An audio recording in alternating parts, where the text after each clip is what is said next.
साथियों नमस्कार। कैसे हैं आप सब? आशा करता हूँ कि आप सब बहुत अच्छे होंगे और तैयारी भी आपकी अच्छी चल रही होगी। मित्रों, केवीएस का रिजल्ट आने के बाद थोड़ा सा निराशा का दौर भी गुजरा है। उसके पीछे का कारण ये है कि बहुत सारे छात्र जो अपेक्षा लगाकर बैठे थे कि उनका चयन हो जाएगा। पैटर्न नया था क्योंकि किसी को पहले से मालूम नहीं था कि किस तरह का पेपर आएगा। एनसीईआरटी लोगों ने पढ़ा नहीं। मैं पहले दिन से ही कहता रहा कि एनसीईआरटी पढ़िए आप सब। और कुछ चीजें ऐसी होती हैं कि बिना आपको पढ़े हुए, बिना आप नहीं पढ़ते हैं उसको पढ़े हुए आगे बढ़ जाते हैं तो फिर समस्या होती है। उसी में एक समस्या यह थी एनसीईआरटी की समस्या। तो एनसीईआरटी इतना ज्यादा थी, समय बेहद कम था, यह भी एक समस्या आ गई। आप सोचिए कि 6 to 8 10 तक बहुत कम समय था और उसमें भी 1 महीने से भी कम का समय मिला था पूरा पढ़ने का और तैयारी करने का। तो बहुत सारे लोगों ने परीक्षा दिया लेकिन चयन उनका हुआ जो पहले से कहीं ना कहीं किसी जगह पढ़ा रहे थे। मान लीजिए प्राइवेट स्कूल में जो लोग सीबीएसई बोर्ड में पढ़ा रहे थे, 9वीं 10वीं में 6 से 8 तक पढ़ा रहे थे, तो रिजल्ट आप अगर देखेंगे तो उनका रिजल्ट अच्छा आया है। कारण ये था कि उनको अलग से पढ़ने का मौका पहले ही मिल जाया करता था पढ़ाते समय। तो जब विषय वस्तु की रूपरेखा तैयार थी तो उनको बहुत ज्यादा संघर्ष नहीं करना पड़ा। तो दूसरी चीज ये है कि समय के अलावा प्रैक्टिस भी थोड़ी सी कम हो पाई। तो बहरहाल जो हुआ सो हुआ। केवीएस से अच्छी नौकरी मानी जाती है DSSB की, क्योंकि केवीएस में आपको कहीं भी भेज देगा और वहां पर कम से कम उस जोन में आपको 3 साल तो रहना ही है। 2 साल का बॉन्ड भी भरवाते हैं वो सब। तो इसलिए बहुत ज्यादा परेशान मत होइए, सोचिए मत। हाँ, ये बेरोजगारी का दौर है तो ये लगता है कि मेरा भी नाम उसमें आना चाहिए था, मैं नौकरी करता या करती या ना करती। DSSB एक अच्छा ऑप्शन है आपके लिए, टीजीटी और पीजीटी के लिए इसकी वैकेंसी आने वाली है और सेम फॉर्मेट पर ही परीक्षा करवाता है और लगभग सब कुछ वैसा ही है, कुछ भी अंतर नहीं है। अंतर एक पॉजिटिव आपके लिए है, वो ये है कि यहां पर इंटरव्यू नहीं होता, सीधे चयन हो जाता है। ठीक है,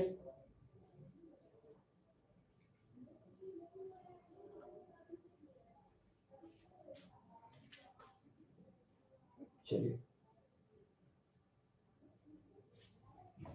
दूसरी चीज ये है कि संस्था ने टेलीग्राम के कई ग्रुप बनाए हैं।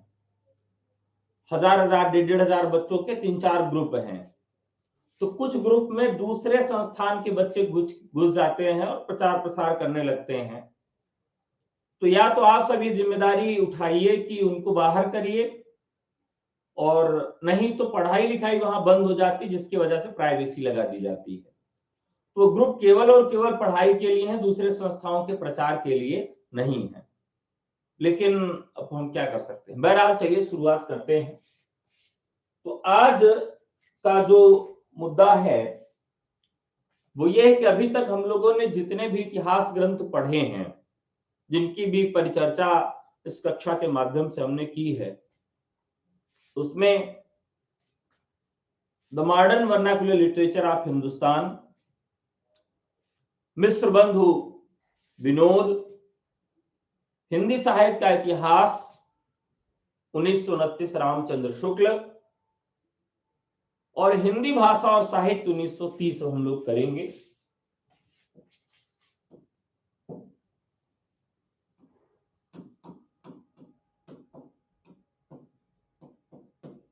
हिंदी भाषा और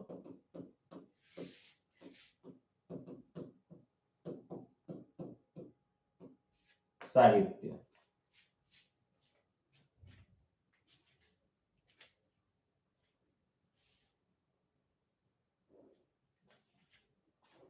चलिए, दूसरी एक चीज आप बहुत अच्छे से समझ लीजिए कि सहसा विधित न क्रियाम,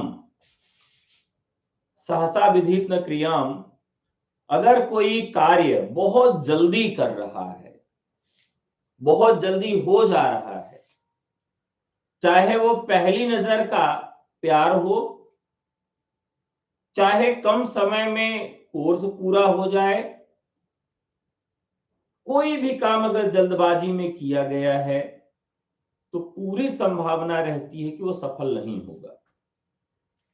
इसीलिए अगर आप ये सोचते हैं कि हम कोर्स को जल्दी पढ़ लें,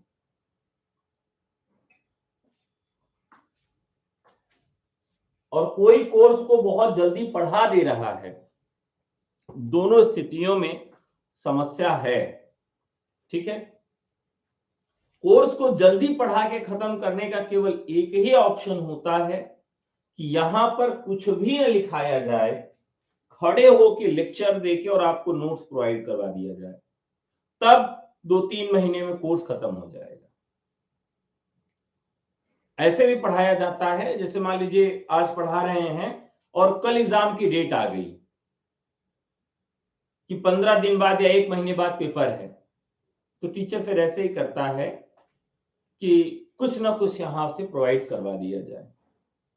बाकी टीजीटी, पीजीटी, यूजीसी, केवीएस, कोई भी परीक्षा आप ले लीजिए, किसी का भी कोर्स 1 साल से कम का नहीं है, बल्कि 1 साल से ज्यादा का है।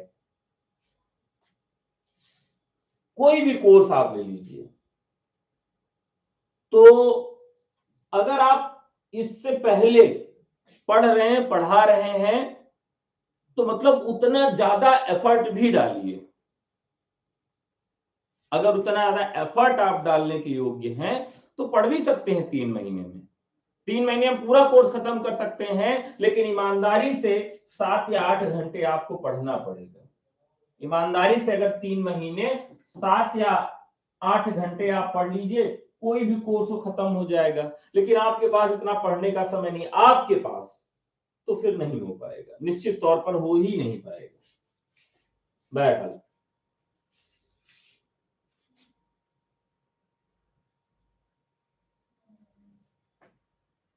देखिए, आप लोग पहले समझिए क्या पढ़ाना है और क्या पढ़ाया जाता है।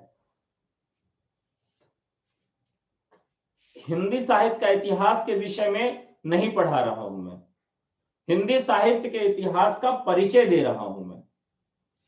इसके बाद क्या करता हूं मैं, सारे इतिहास ग्रंथ अलग से पढ़ाता हूं। कौन कौन से? जैसे शुक्ल जी का इतिहास ग्रंथ में पढ़ाता हूं, बच्चन जी के इतिहास ग्रंथ को पढ़ाता हूं, हजारी प्रसाद द्विवेदी के ग्रंथ को मैं पढ़ाता हूं।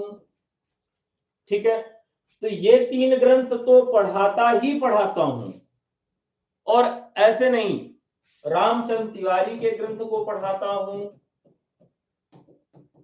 ये सारे इतिहास ग्रंथ को पढ़ाता हूं मैं अलग से कि इन्होंने क्या क्या प्रमुख कथन कहे हैं। जो पिछले बैच में मैंने पढ़ाया था, आप जाके देखिएगा, नगेंद्र के भी नोट्स मैंने दिए थे और नगेंद्र पर चर्चा भी किया था। नगेंद्र का इतिहास आप देखेंगे, पिछले वीडियोस बहुत सारे पड़े हुए भी हैं आपके यहाँ, क्योंकि ये समय की मांग है, हमें इन इतिहास ग्रंथों को भी पढ़ना है। तो मैं बार बार कहता था पढ़ लो पढ़ लो पढ़ लो, कोई पढ़ता ही नहीं था। हमने कहा यार हद है, मुझे ही पढ़ाना पड़ेगा। तो मैंने रामचंद्र शुक्ल का हिंदी साहित्य का इतिहास पढ़ाया, बच्चन सिंह का हिंदी साहित्य का इतिहास पढ़ाया, रामस्वरूप चतुर्वेदी का हिंदी साहित्य संवेदना का विकास पढ़ाया, हजारी प्रसाद द्विवेदी का आदिकाल पढ़ाया, बच्चन सिंह का दूसरा इतिहास और आधुनिक इतिहास पढ़ाया, रामचंद्र तिवारी का इतिहास पढ़ाया। अब आप सब अच्छा भी पढ़ना चाहते हैं और आप कहें कि सर मैं इसको जल्दी खत्म कर दीजिए, तो हिंदी साहित्य का इतिहास अगर आप पढ़ेंगे, सारे इतिहास, और आप चाहेंगे कि इसको एकदम जल्दी से खत्म कर दिया जाए, संभव है? तो एक कोई कहावत है कि गुड़ अगर ज्यादा मीठा रहेगा तो गुड़ भी ज्यादा लगेगा ना। चलिए कोई बात नहीं। तो यहां पर इतिहास ग्रंथ नहीं पढ़ाया जा रहा है, ठीक है, इतिहास ग्रंथ नहीं पढ़ाया जा रहा है। इतिहास ग्रंथ जानते कैसे पढ़ाया जाता है? इतिहास ग्रंथ पढ़ाया जाता जब मैं आदिकाल पढ़ा लूंगा, फिर आदिकाल पढ़ाऊंगा शुक्ल जी की नजर में आदिकाल, हजारी प्रसाद द्विवेदी के नजर में आदिकाल, रामस्वरूप चतुर्वेदी के नजर में आदिकाल, रामस्वरूप चतुर्वेदी ने क्या क्या कोट्स लिखे हैं, शुक्ल जी ने क्या क्या कोट्स लिखे हैं, वो आदिकाल पर रहेगा। तो इस तरह से होता है जिससे आपकी भी क्लियरिटी रहे कि आपसे अगर कोई पूछ ले कि भैया ये बताओ कि शुक्ल जी ने आदिकाल में क्या क्या कहा है, तो तुरंत आप बता दो, फिर वहीं पढ़ा के बंद। फिर भक्तिकाल पढ़ाऊंगा, फिर भक्तिकाल में शुक्ल जी ने क्या क्या कहा है भक्तिकाल पर, फिर उसको पढ़ाऊंगा। फिर आपको मालूम रहेगा अच्छा भक्तिकाल पे, तो भक्तिकाल पे शुक्ल जी ने ये कहा है, कबीर पे ये कहा, सूर पे ये कहा, तुलसी पे ये कहा, जायसी पे ये कहा, तो आपकी क्लियरिटी रहे। और एक साथ अगर मैं शुक्ल जी पढ़ा दूंगा तो फिर आपका सब कुछ पढ़ा पढ़ाया कैसा होगा, किताब के जैसा हो जाएगा। एक ही चीज आप ध्यान रखिए, वो क्या है कि एक अध्यापक ना तो रोबोट है और ना ही बुक है, मतलब केवल इंफॉर्मेशन डिलीवर करने वाला। अगर यहां पर आकर केवल मैं से लिखता चला जाऊं, नोट करते चले जाएं, तो इससे अच्छा है, मुझसे पढ़ने से बेहतर है कि आप कोई गाइड, कोई किताब खरीद लीजिए और वहीं से नोट कर डालिए। हमारे पढ़ाने में क्या अंतर रहा एक रोबोट के और एक बुक के, और मुझ में क्या अंतर रहा? कोई अंतर है? नहीं है। तो जब सब कुछ ऐसे नोट ही कराना है और आपको केवल नोट ही करना है, तो फिर हमसे क्यों पढ़ने आते हैं आप? मत पढ़िए हमसे। कोई 2 4 10 किताबें बताता हूं, उसी में से जाके सब नोट कर लीजिए। कोई भी चीज ऐसी आपको मैं नहीं बताऊंगा जो पुस्तक में न रहे, क्योंकि मैं हिंदी साहित्य का इतिहास न लिखा हूं, आगे पता नहीं लिखूंगा कि नहीं लिखूंगा। तो अपने से क्या लिखा सकता हूं? मैं जो भी लिखाऊंगा किताब से ही लिखाऊंगा, कोई भी किताब से ही लिखाएगा ना। तो इसलिए एक शैली होनी चाहिए। चलिए बहरहाल आगे बढ़ते हैं।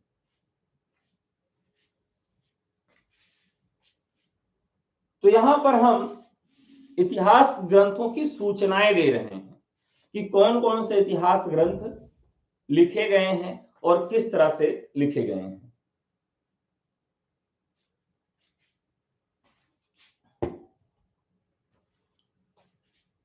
और सभी अध्यापक की अपनी अपनी एक शैली और स्टाइल होती है पढ़ाने की, और मैं जिस रूप में जो पढ़ाता हूं पहले बता देता हूं कि भैया इस तरह से हम पढ़ाएंगे आपको। ये स्थिति हिंदी भाषा और साहित्य,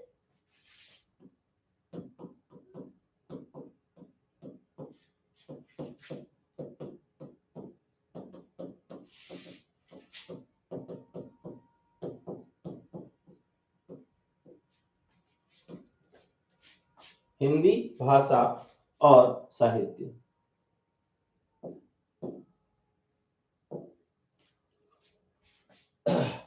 ये ग्रंथ दरअसल शुक्ल जी के बाद और शुक्ल जी के पहले, शुक्ल जी के पहले भी इतिहास ग्रंथ लिखना आसान नहीं था, और शुक्ल जी के बाद तो इतिहास ग्रंथ लिखना और भी कठिन हो गया। क्यों कठिन हो गया, कैसे कठिन हो गया, इस पर भी चर्चा करेंगे।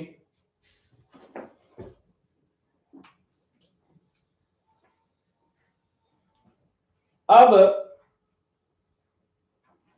आपको हम कुछ चीज दिखाना चाहते हैं। आप लोग जिसकी बात कर रहे हैं आलोचनात्मक कथन की, कि आपने पढ़ाया नहीं, लिखाया नहीं, क्या किए, पिछले बैच में मैंने पढ़ाया भी था, और एक ये नोट्स है मेरे पास, बनाया था आप लोगों से ही। इसमें केवल और केवल आलोचनात्मक कथन ही हैं। आपको स्क्रीन पे ध्यान से देखिए क्या लिखा है, ये आलोचनात्मक कथन लिखा है। कितने पृष्ठ होंगे इसमें? तो ये मुझे लगता है कि लगभग 600-700 पृष्ठ होंगे इसमें, 600 पृष्ठ, मतलब बहुत मोटा है ये। आप सीधे भी मैं आपको ये पूरा नोट्स भेज सकता हूं, लेकिन किसी काम का नहीं है। पढ़ा के, समझा के और उसमें से बिछा के कुछ महत्वपूर्ण सभी किताबों के अलग अलग ये प्यार से आपको डिलीवर करूंगा। कुछ चीजें दिमाग में याद आएंगी, तब मजा आएगा पढ़ने में। इसके लिए टाइम लगता है। और बाकी कोई भी काम चाहे तो सहसा कर सकते हैं, बहुत आसानी से, जल्दबाजी में भी कर सकते हैं, कोई दिक्कत नहीं। तो हिंदी भाषा और साहित्य, यह जो ग्रंथ है शुक्लोत्तर हिंदी साहित्य इतिहासकारों में एक ग्रंथ है और यह श्याम सुंदर दास ने लिखा है। तो ध्यान रखिएगा कि जब हम श्याम सुंदर दास की बात करते हैं, श्याम सुंदर दास, अगर प्रश्न पूछा जाए कि श्याम सुंदर दास इतिहासकार हैं या भाषा वैज्ञानिक हैं, अगर यहां पर एक चीज आपको चुनना हो कि इतिहासकार हैं या भाषा वैज्ञानिक हैं, तब आप इनको भाषा वैज्ञानिक ही कहें। ठीक है, यहां पर भी आप देखेंगे कि हिंदी भाषा और साहित्य, इसमें भी ऐसा लग रहा है कि इन्होंने भाषा को ज्यादा महत्व दिया है। तो श्याम सुंदर दास जो हैं, ये श्याम सुंदर दास जी भाषा वैज्ञानिक हैं साहित्यकार से ज्यादा। ठीक है, तो इन्होंने जो इतिहास ग्रंथ लिखा है उसमें भाषा भी है और साहित्य भी है। ठीक है, तो इसमें हम लिख देंगे 1930, यह भाषा और साहित्य से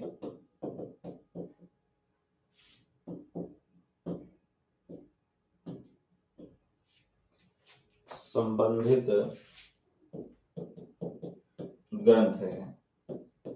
ठीक है, इसके विषय में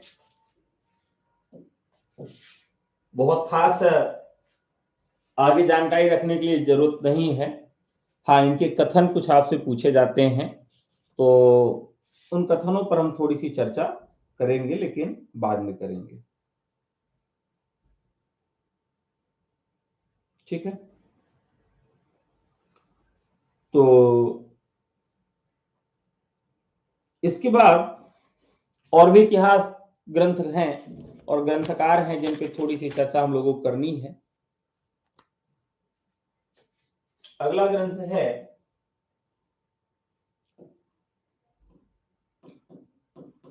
हजारी प्रसाद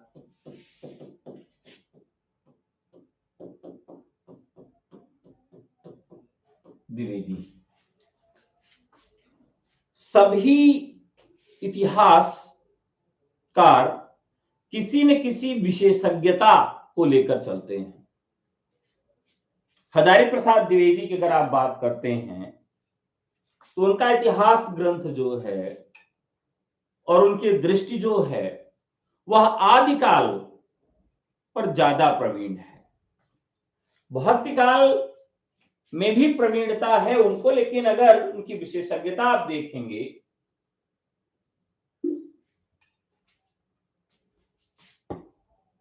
तो उनकी विशेषज्ञता आदिकाल पर अधिक है।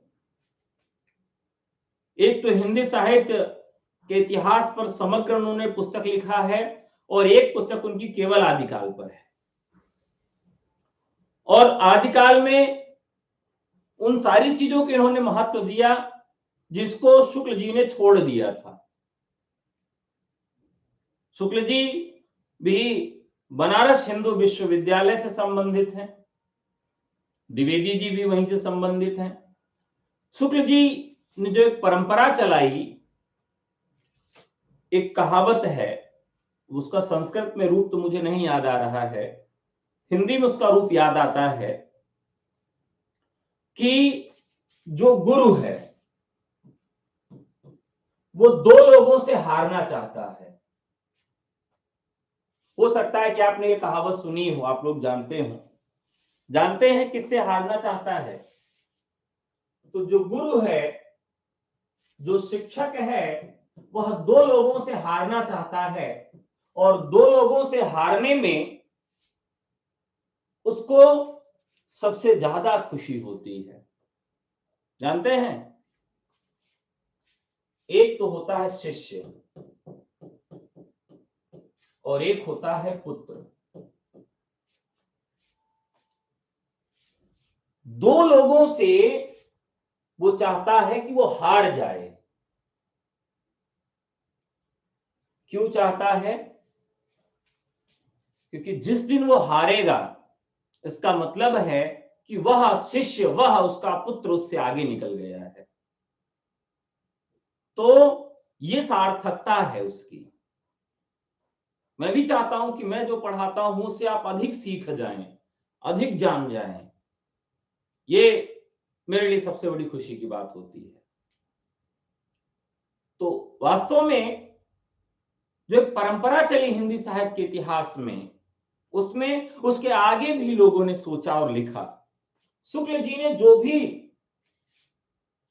चीजें छोड़ दी थी लिखने में, या जिस पर उन्होंने विचार कई दृष्टिकोणों से नहीं किया था, हजारी प्रसाद द्विवेदी उन सबसे आगे जाके काम करते हैं। हजारी प्रसाद द्विवेदी ने दो ग्रंथ लिखे हैं, इतिहास ग्रंथ, एक 1940 में, एक 1952 में। एक तीसरा इतिहास ग्रंथ भी इन्होंने लिखा है। तो एक एक लिखते हैं। हिंदी साहित्य की भूमिका 1940।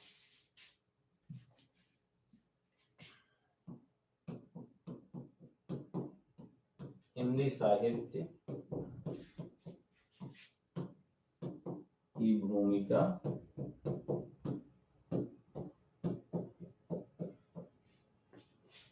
1940।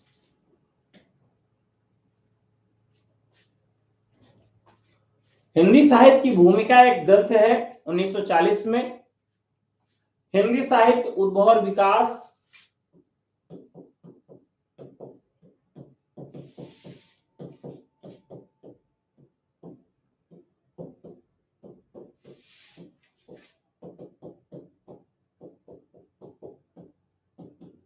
उद्भव और विकास 1952। यह भी बहुत महत्वपूर्ण ग्रंथ है। और इसी में एक उन्होंने और लिखा था, हिंदी साहित्य का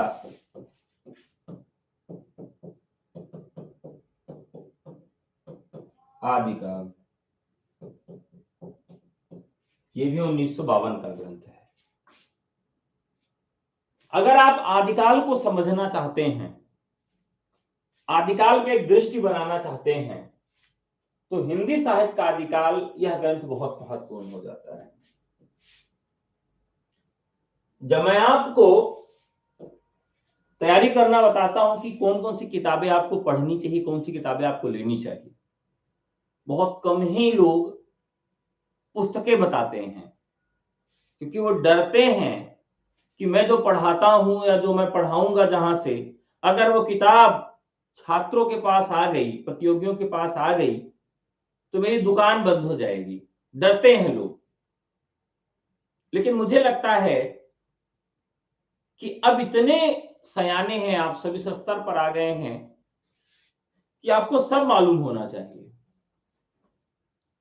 तो आदिकाल के लिए मैं आपको पुस्तकें बताता हूं कि हजारी प्रसाद द्विवेदी की एक पुस्तक आपके पास जरूर होनी चाहिए, हिंदी साहित्य का आदिकाल 1952। भक्तिकाल के लिए रामचंद्र शुक्ल की किताब बहुत महत्वपूर्ण है, और भक्ति आंदोलन एक पुस्तक है, वो होनी चाहिए। रीतिकाल के लिए नगेंद्र की पुस्तक बहुत महत्वपूर्ण है। आधुनिक काल के लिए बच्चन सिंह की किताब और रामचंद्र तिवारी की किताब बहुत महत्वपूर्ण है। तो कोई अध्यापक पढ़ता है, पढ़ाता है, प्रतियोगियों की नौकरी लगती है, इन सब इतिहास ग्रंथों की सहायता वो जरूर लेते हैं। अब आप खरीदे या ना खरीदे, मैं तो इन ग्रंथों की सहायता लेता हूं। पढ़ता हूं तो हिंदी साहित्य का आदिकाल 1952, ये बहुत महत्वपूर्ण ग्रंथ है।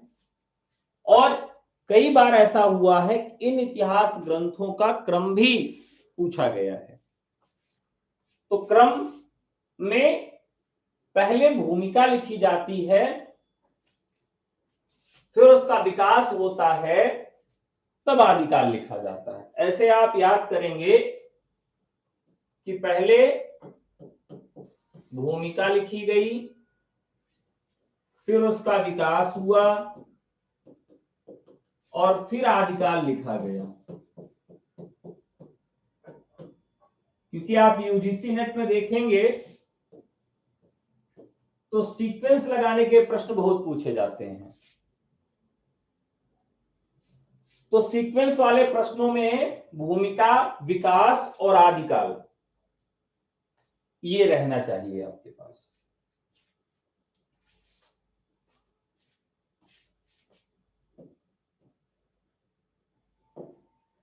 तो एक बार जो है, एक बार क्या मुझे लगता है 2018 में झारखंड प्रवक्ता का पेपर देने के लिए मैं जा रहा था झारखंड, रांची में सेंटर था उसका।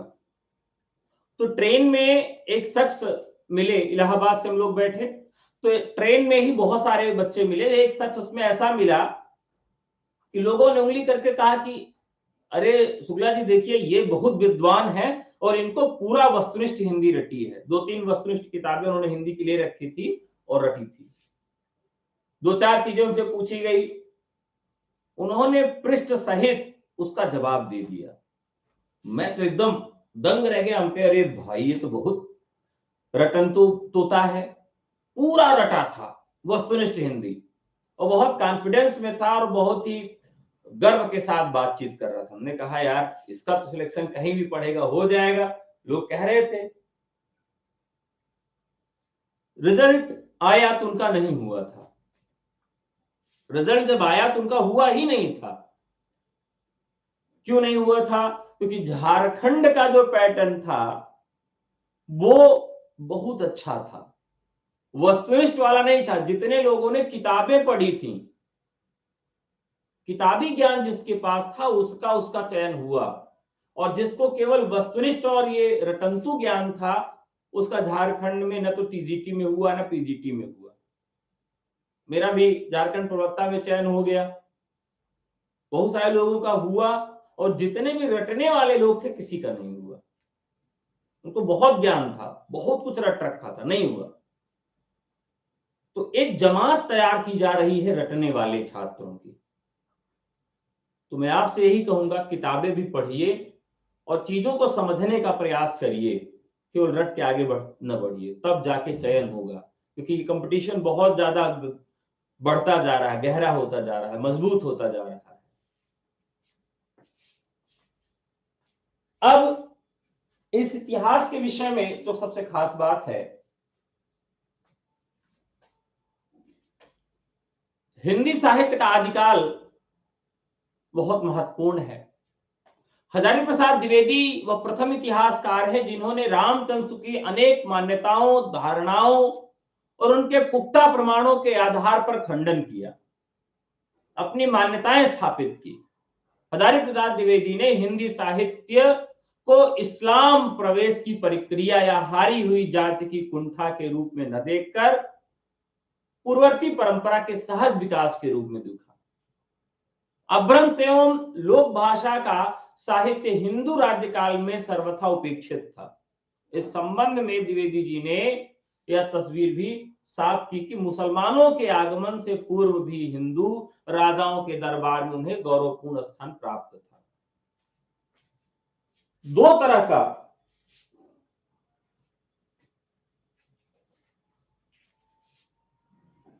तरह की अवधारणा थी स्थापित। एक तो अपभ्रंश की थी, अपभ्रंश का जो साहित्य था, और दूसरा ये था कि भारत में भक्ति का उदय, इसको लेकर बड़ा विवाद है। आदिकाल जब हम लोग पढ़ेंगे तो इसको और अच्छे से भक्तिकाल के समय पढ़ेंगे, प्रवृत्तियों के समय भी इसको बहुत अच्छे से पढ़ेंगे। यहां थोड़ी सी जानकारी दे दें। दरअसल भारत की जो स्थिति है उत्तर और दक्षिण के रूप में समझ लेते हैं पहले।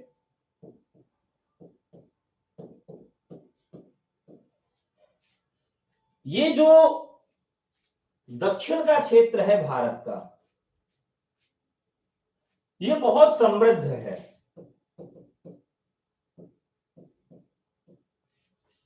दक्षिण का क्षेत्र बहुत समृद्ध है और उत्तर का क्षेत्र जो है वह समृद्ध नहीं है। तो भारत में जितने भी आक्रमण हुए, भारत में जो भी प्रवेश हुए, एक तो जो उत्तर की ज्यादातर सीमा है वह विदेशों से लगती है, पहला कारण यह था। दूसरा कारण यह था कि यहां के लोग समृद्ध नहीं थे, तो किसी को भी लालच में चलो भैया आओ तुम भी दुकान अपने रख लो, चलो आओ तुम भी घुसाओ, तो अपने व्यक्तिगत स्वार्थ के लिए भी यहां पर पराश्रय दे देते थे। तो जो उत्तर भारत है, कोई भी अगर भारत में प्रवेश करता है तो दक्षिण या उत्तर में करेगा। अंग्रेज आते हैं तो वो समुद्र के रास्ते आए थे, तो वो दक्षिण भारत में आते कि उत्तर भारत में समुद्र कम है या है ही नहीं है। जब मुसलमानों की बात होती है तो मुसलमान जो भारत में आते हैं वह उत्तर की तरफ आते हैं। उन्होंने आक्रमण किया उत्तर की तरफ, यहां के राजाओं के साथ मिलकर काम किया, बाद में उन्हीं राजाओं को मार भगाया। लेकिन भारत में जो भक्ति की क्रांति हुई वह इस दक्षिण भारत से होती है, यहां से। हजारी प्रसाद द्विवेदी शुक्ल जी की बात को केवल 4 आना मानते हैं, ध्यान दीजिएगा। शुक्ल जी की बात को हजारी प्रसाद द्विवेदी केवल 4 आना ही मानते हैं। अब आप सबको मैं कह रहा हूं कि आप जिसको भी मानते हो कि वो हिंदी बहुत अच्छा जानता है, हिंदी का विद्वान है, कुख्यात है, प्रख्यात है, आप उससे केवल इतना पूछ लीजिएगा कि ये 4 आने में क्या क्या चीजें आती हैं, बस इतना ही आप पूछ लीजिएगा। आपकी नजर में कोई भी हो उससे ये पूछिएगा कि हजारी प्रसाद द्विवेदी ने रामचंद्र शुक्ल की बात को केवल 4 आने महत्व दिया है, बल्कि उन्होंने कहा कि 12 आने वैसे ही होता जैसा कि आज है। 12 आने कोई प्रभाव नहीं, केवल 4 आने का प्रभाव बताते हैं, और वो 4 आने के प्रभाव में उन्होंने 4 चीजों को गिनाया है। अब वो 4 आने है क्या, बस यही आप मुझे बताइएगा। आज की क्लास में इसको नहीं बताऊंगा।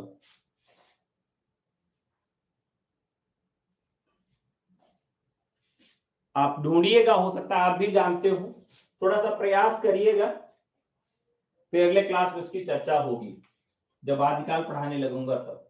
4 आना,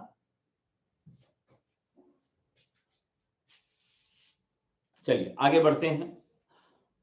तो एक तो शुक्ल जी के जो विवाद हैं उन विवादों पर तथ्य के साथ जवाब देते हैं। दरअसल आदिकाल का नाम भी रामचंद्र शुक्ल ने वीर गाथा काल दिया,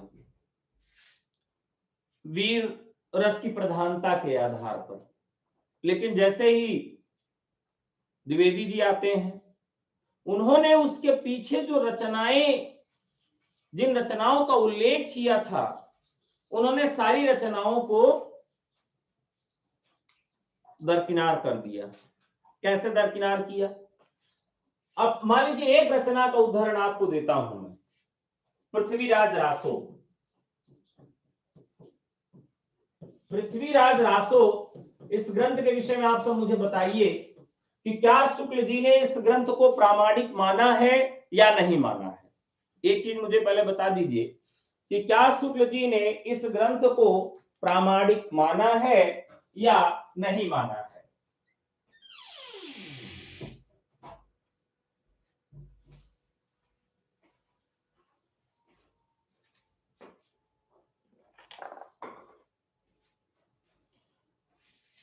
ठीक है, अब शुक्ल जी ने इस ग्रंथ को प्रामाणिक नहीं माना, पृथ्वीराज रासो को, लेकिन इसी ग्रंथ का उदाहरण देकर वो आदिकाल को वीर गाथा काल कहते हैं। मतलब स्वयं आप जिस ग्रंथ को प्रामाणिक नहीं मान रहे हैं उसी ग्रंथों के आधार पर आप ये कह रहे हैं कि यह वीर गाथा काल है और यहां पर वीर रस की प्रधानता है।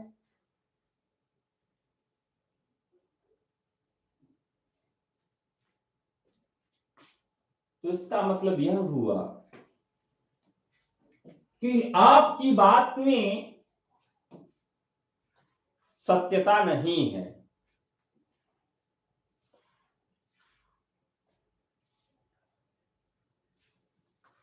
तो इसी तरीके से उन्होंने कुछ रचनाएं ऐसी बताई जो प्राप्त ही नहीं होती हैं, जिनकी पांडुलिपि हार्ड कॉपी नहीं मिलती। कुछ रचनाएं ऐसी बताई जिसकी तिथि आदिकाल की समय सीमा से बाहर है। शुक्ल जी ने आदिकाल का समय क्या बताया है? शुक्ल जी ने आदिकाल का समय क्या बताया है? लेकिन कुछ रचनाकार और रचनाएं जिसका वो उदाहरण देते हैं वीरगाथा काल के लिए, वो 1400 की हैं या 1400 के आगे की हैं। इसका मतलब ये है कि बस कुछ भी कह दे रहे हैं रामचंद्र शुक्ल हैं तो आप इस तरह से। तो दो, एक तो वीरगाथा काल पे उनको काउंटर करते हैं, लेकिन ये हम जब पढ़ेंगे इतिहास तब पढ़ेंगे, अभी हम ग्रंथों पे चर्चा कर रहे हैं, इसलिए आपको केवल समझा दे रहे हैं। शुक्ल जी फिर आते हैं, कहते हैं भैया ऐसा है कि ये जो सांप्रदायिक काव्य है इसको बाहर करिए। मैं इसको साहित्य में रखने का पक्षपाती नहीं हूं। नाथ, जैन, सिद्ध, इन सबको सांप्रदायिक साहित्य कह देते हैं। इन सबको सांप्रदायिक साहित्य कह देते हैं कि नहीं भाई ये सब सांप्रदायिक साहित्य है।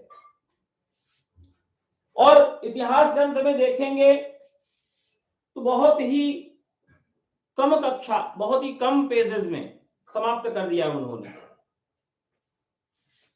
अब यह बात भी हजारी प्रसाद द्विवेदी को अच्छी नहीं लगती है और वो इसका भी काउंटर करने आते हैं। जैन मुनियों को, सिद्धों को, नाथों को उन्होंने उनको साहित्यकार माना। तो नवीन ऐतिहासिक चिंतन विधियों दृष्टियों का प्रयोग हजारी प्रसाद द्विवेदी ने हिंदी साहित्य के इतिहास में अत्यंत सशक्त और महत्वपूर्ण ढंग से रखा है। यह उनके इतिहास ग्रंथ की सबसे खास बात है। ठीक है,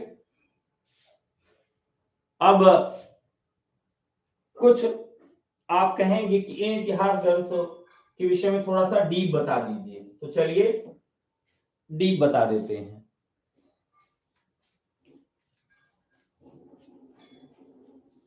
ठीक है। और उसके पहले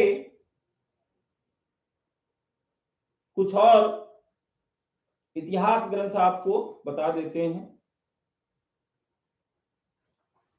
जिन पे चर्चा होनी चाहिए। जैसे एक तो लिस्ट होती है कि आपको दे दे कि भाई ये इतिहास ग्रंथ हैं, और कुछ इतिहास ग्रंथ ऐसे हैं जिसपे चर्चा होनी चाहिए। तो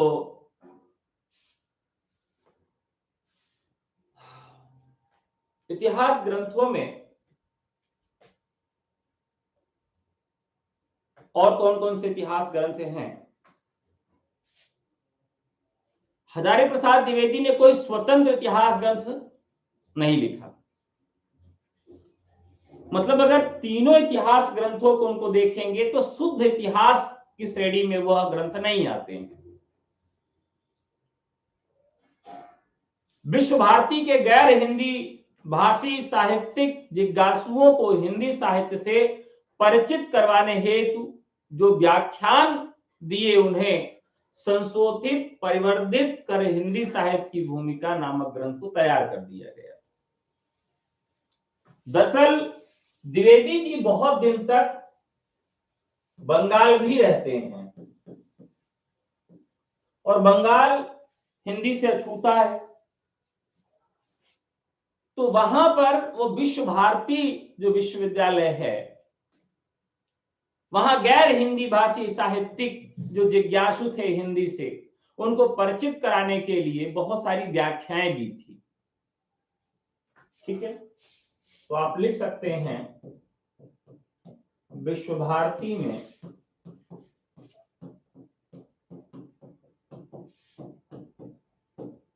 दिए गए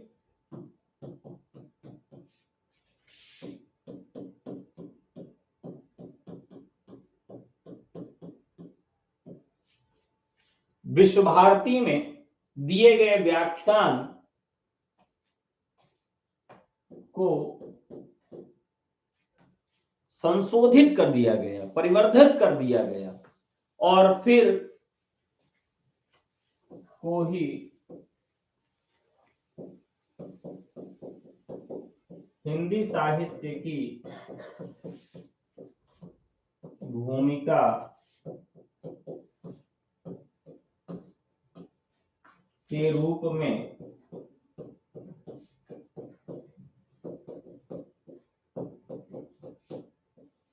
छापा गया।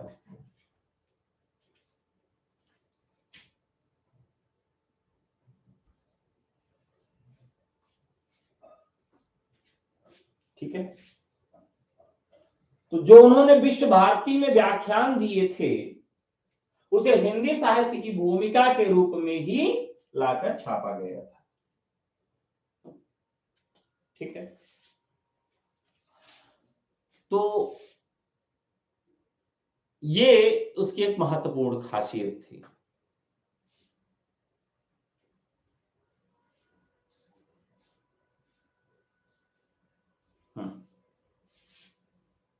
चलिए आगे देखते हैं। तो शुद्ध इतिहास के श्रेणी में इनका एक भी ग्रंथ नहीं आता है। हिंदी साहित्य का वैज्ञानिक इतिहास 1965,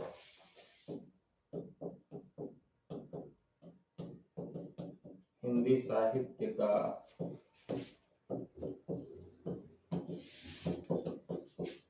वैज्ञानिक इतिहास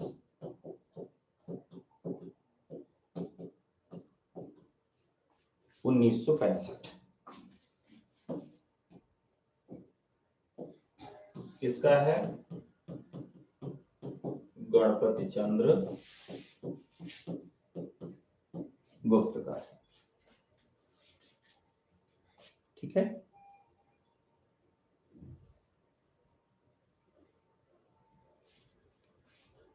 इनकी सबसे खास बात ये थी कि इन्होंने संपूर्ण इतिहास को, अभी तक जितने लोग थे उन्होंने हिंदी साहित्य के इतिहास को 4 कालों में बांटा था, लेकिन इन्होंने संपूर्ण इतिहास को केवल 3 कालों में विभक्त कर दिया। इस वजह से ये महत्वपूर्ण है।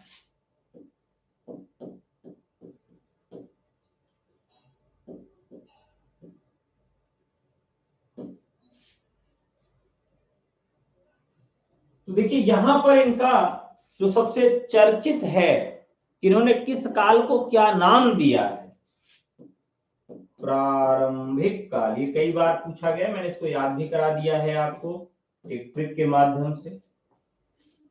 प्रारंभिक काल और आरंभिक काल में जो विवाद है, इसमें प्रारंभिक काल आपको याद रखना है। दूसरे को उन्होंने मध्यकाल कहा है, और तीसरा आधुनिक काल कह के समाप्त कर दिया है। आधुनिक काल पूछा जा सकता है कि हिंदी साहित्य के इतिहास को किसने 3 भागों में विभाजित किया है। तो सब लोग 4 भागों में विभाजित करते हैं, लेकिन इन्होंने 3 भागों में विभाजित किया।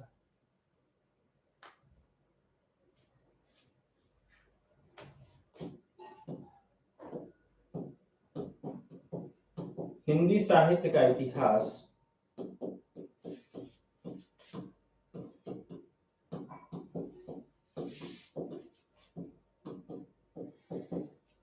उन्नीस सौ 73।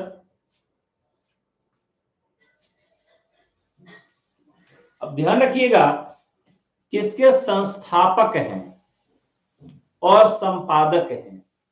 इतिहास इन्होंने लिखा नहीं है।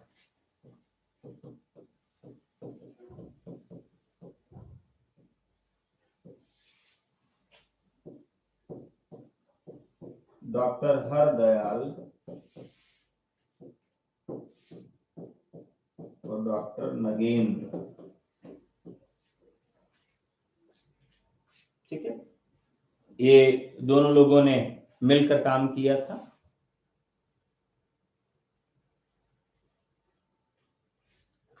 एक खास बात यह इस ग्रंथ की है कि ज्यादातर लोग कहते हैं कि इतिहास ग्रंथ इन्हीं 2 लोगों ने लिखा है, और उसमें भी सबसे बड़ा नाम आता है डॉक्टर नगेंद्र का। लेकिन इस इतिहास ग्रंथ को लिखने के लिए, इस ग्रंथ के लेखन में 26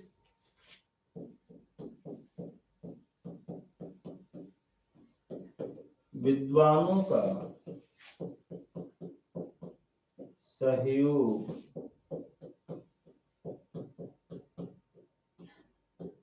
लिया गया है।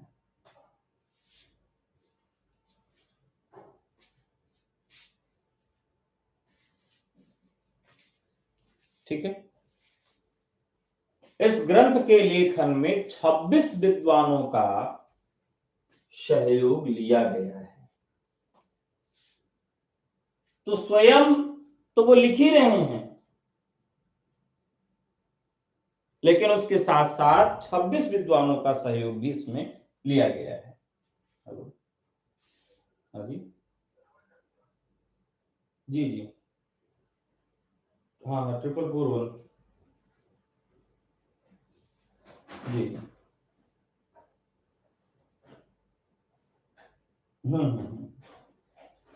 जी,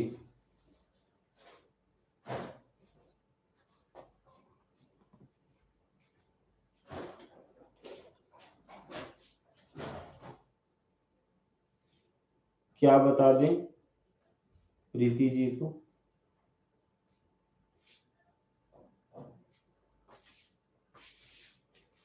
चलिए आगे बढ़ते हैं।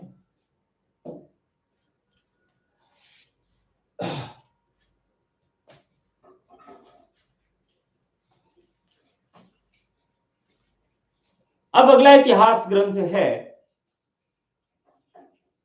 जिसपे हम लोग थोड़ा सा चर्चा करेंगे। तो यह इतिहास ग्रंथ ऐतिहासिक दृष्टि से उतना महत्वपूर्ण नहीं है, क्योंकि 26 लोगों की सहायता ली गई है, नगेंद्र और हरदयाल जी हैं।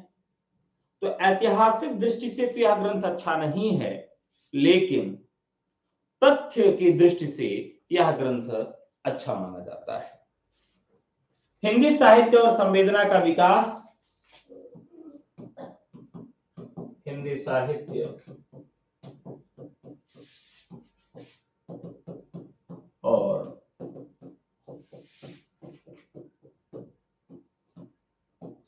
संवेदना का विकास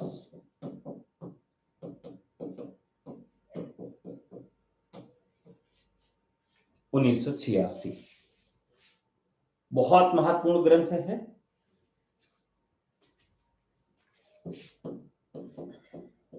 रामस्वरूप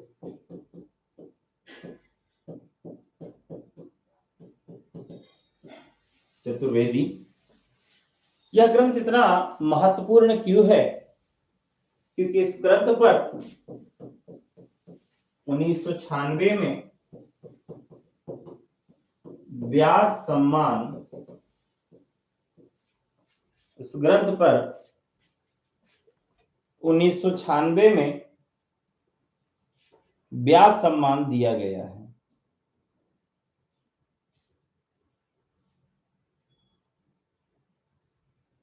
ठीक है, तो ये तो अभी हमने जो बात किया जो अत्यंत महत्वपूर्ण ग्रंथ हैं जो आपको याद ही रखने चाहिए। ठीक है, अब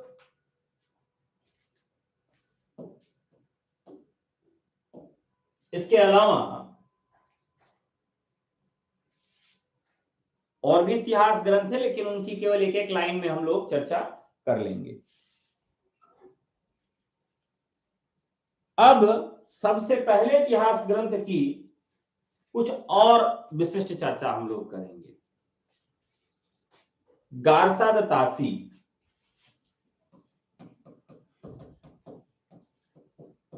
गारसाद तासी, जैसे आपने कहा कि थोड़ी सी और विशिष्ट चर्चा किया जाए, तो अब मुख्य रचनाएं हो गई, अब इनमें विशिष्ट चर्चा कर लेते हैं।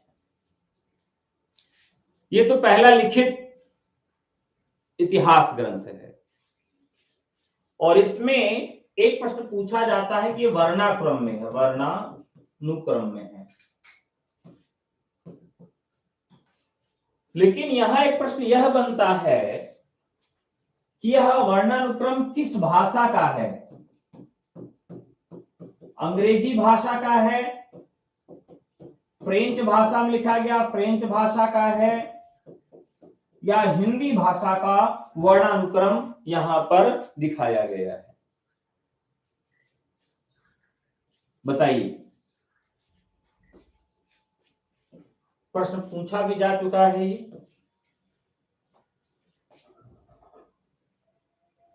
तो जो वर्णानुक्रम वहां पर लिखा गया है वह अंग्रेजी भाषा का है, यानी कि ए के बाद बी, बी के बाद सी, सी के बाद डी, डी के बाद ई। तो जो भाषा का क्रम है वह अंग्रेजी भाषा का इन्होंने लिया है। ठीक है, इसकी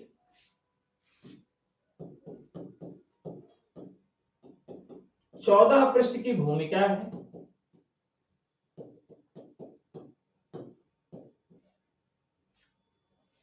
इसकी 14 पृष्ठ की भूमिका है।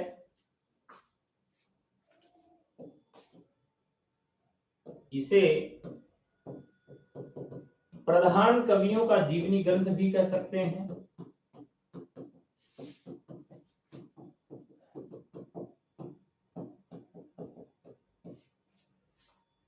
प्रधान कवियों का जीवनी ग्रंथ है। इस ग्रंथ में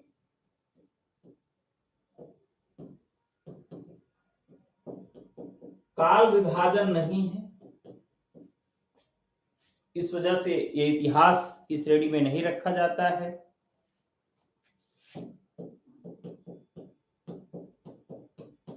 साहित्यिक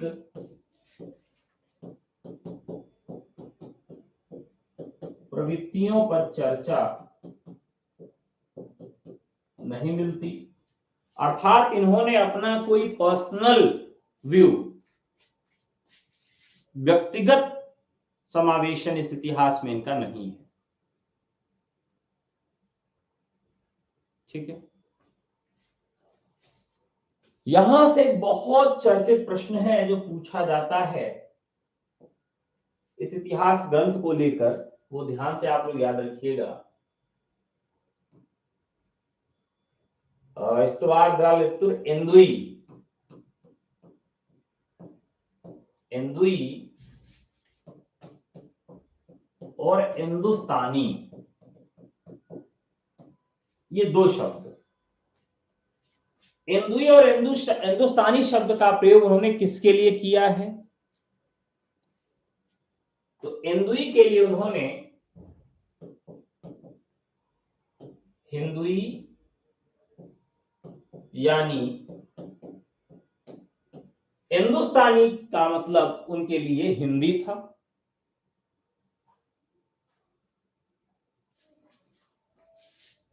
ठीक है, चलो नहीं थर्ड फ्लोर।